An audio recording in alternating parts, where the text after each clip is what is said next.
My name is Tim Bradshaw, and I'm a Nintendo-holic. I've owned every console the company's made since the 1980s, including 4 Game Boys, and I've played all 19 Super Mario games.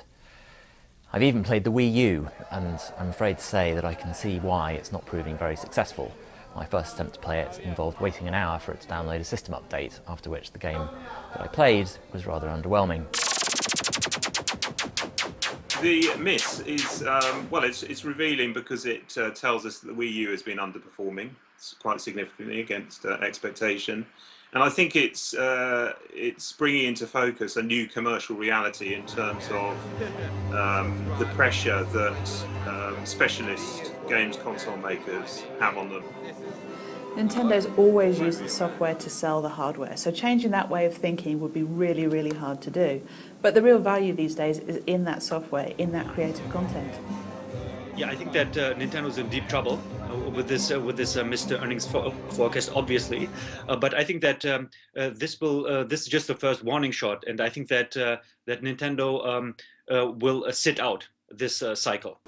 What's not clear is why Nintendo would want to give up on hardware altogether. It's not like Amazon stopped selling books simply because it came out with a Kindle. Nintendo shares are up 50% since early June. Now, given it's had really poor numbers over that time, those aren't investors betting on good earnings, those are investors betting on big strategic change.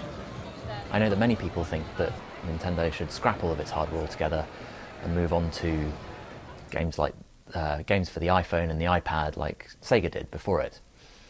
I know that others equally think that it would be mad to do that and it should keep all of its hardware and software tightly bundled together like Apple. The problem is, Nintendo isn't making hardware that's desirable like Apple's, but its games are still great. I'm never going to spend money on a Wii or even a Wii U console, but might I spend money in-app on a version of Mario on my mobile? Sure.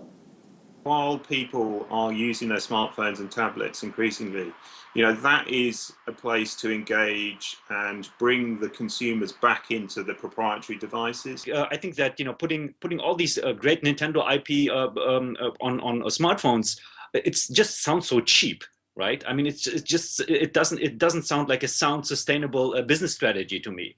The experience of established games developers has hardly been a great advertisement. They've been completely outshone by companies that started from scratch making games just for smartphones. I think that Nintendo is ultimately not an online company, right? And I think that they don't really understand the internet. They don't really understand free-to-play. Nintendo's got $9 billion in net cash. That funds a lot of development and experimentation if it wants. Or it could spend the money and buy in a smartphone games maker instead. One way out for Nintendo would be to put out an Android-branded device that's completely controlled by Nintendo itself, just like Amazon did with the Kindle. Yes, clearly the Wii U is a dud product, but last time Nintendo fell behind on hardware, it then came out with the Wii, one of its greatest success stories. The reason why Nintendo is the behemoth that it is right now is that for years, people worldwide were okay with spending $200 or $300 for dedicated Nintendo hardware, just to be able to play Mario or Pokemon or Zelda or the other Nintendo-branded games. Nintendo needs to recapture the original ethos of the Wii, meaning low cost, easy to use, family fun. Maybe that's in the form of some kind of child-friendly tablet. If they can do that, there's no reason Nintendo can't come out with another blockbuster.